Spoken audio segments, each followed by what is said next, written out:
The Watcher, Episode 4, Someone to Watcher Over Me. Very clever title. Bravo. Nora questions Dean about a USB, saying to him, "How could you do this to our family?" Jump to 1 week earlier. Dean and Nora confront Karen's boss, Darren, about the letters and the Graff family murder story. Of course, Darren claims ignorance and states furthermore, even if he did know about the murders, he wouldn't be obliged to disclose that information legally to anyone he sells the house to.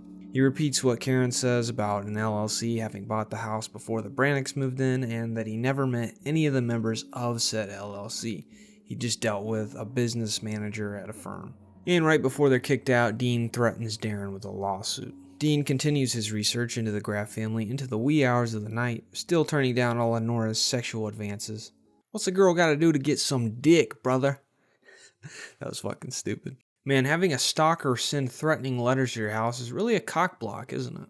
Someone watches Ellie undress in front of her window for some reason. By the way, why do women in TV and movies do this? Like, is this a real thing? I never had a hot girl next door just undressing in front of her window in my neighborhood in my lifetime, and to be honest with you, I kind of feel cheated. Anyway, Ellie sends a couple steamy pics to Dakota, then gets on a video chat with him, almost getting caught by Dean in the process. The next day, Dean and Nora have a meeting with investigator Birch, who believes the John Graff Dean supposedly interacted with was just an imposter trying to scare them. She now has suspicions that Dakota might be the Watcher, and he's the one terrorizing the Brannocks into feeling unsafe for the benefit of his security business. This is where things start to go off the rails, and not in a good way. Turns out Dakota is a gamer, and his screen name, or gamer tag, is The Watcher.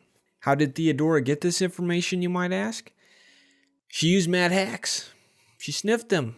And it's like, are the people writing this show that out of touch that they think it would be necessary to hack into somebody's PC just to get their gamer tag? The guy was standing right outside his window. He could have just used binoculars to look at his computer screen and there you go, mission accomplished. Later in the episode, Dean then pulls a John Graff and lies to Nora about the fact that he's about to make partner and steers the conversation away from the topic of finances, placing the focus on his suspicions of Ellie and Dakota's relationship. Dean looks through Ellie's phone and confronts her about the half-naked pictures, which leads to a big blowout. The next morning, when Dakota comes to repair one of the security cameras, Dean physically confronts him about his gamer tag and relationship with Ellie, which draws everyone in the neighborhood to come spectate as the cops arrive. A rather speedy response time, might I add. I realize it's a small town, but still, damn, like Ellie just made the call. Dean demands that Dakota be arrested and accuses him of sleeping with his underage daughter and harassing his family. Much to his surprise, however, the cop hits him with an Uno reverse card. Turns out the age of consent in New Jersey is 16, so there's been no crime committed. We swap to Dakota's POV as he goes into the station to answer some questions, and the topic of his screen name comes up, to which the lawyer says the state has an interest in whether or not the information was obtained legally. Again, this whole thing with his screen name is just stupid. You can find someone's gamer tag by perfectly legit means. Anyway, after the interrogation, Chamberlain tells Dean and Nora the DNA test results from the first letter should be back in a couple weeks, and at this point, they're just gonna have to be patient. Back home, Ellie sneaks into her brother's room and uses his iPad to record a TikTok accusing her father of being racist. Millennials, am I right? She then goes into shock when her consequences have actions and Dean destroys her phone, which, in my humble opinion, is a perfectly valid response to the situation, despite how they try to play it off as him overreacting. This fiasco gets Nora's country club membership suspended because now everyone thinks the Brannocks are racist, and as any good friend would do, Karen tries to convince Nora her life is over and that she should divorce Dean and sell the house. Fast forward a bit, at his work, Dean's boss calls him into the office and shows him a video of Dean in his bedroom asleep while a young woman lays in bed with him. Dean recognizes the nightgown as that of Pat Graff's. Equal parts shaken up and pissed off, Dean meets Dakota outside of his work and confronts him about the video. Dakota confesses that he did put the camera in Dean's bedroom and send the tape to his boss, but claims he had nothing to do with the girl. He says he only put the camera there because he thought the Watcher might be Dean trying to give himself a way out of his current financial predicament. Now that's some creeper shit right there.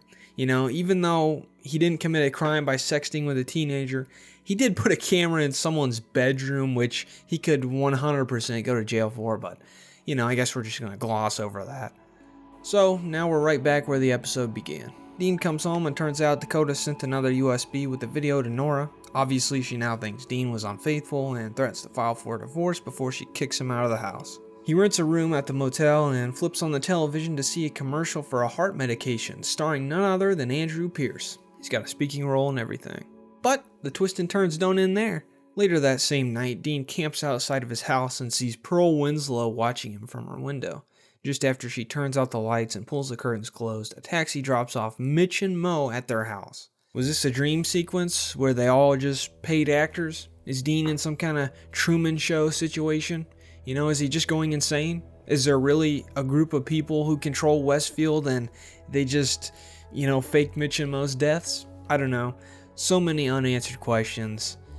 And at this point, it kind of just seems like the writers are throwing shit at the wall and hoping it sticks. My interest on this series is on a rapid decline as things just continue to get less intriguing and mysterious and just straight up goofy. I'm also not a fan of how they started the episode with the whole flashback, flash forward thing. Unless there's a good reason for it or you're going to do it in a cool way, it's kind of just lazy. It's a cheap way to build suspense and I'm not a big fan of it. Well, that's really all I got for this one.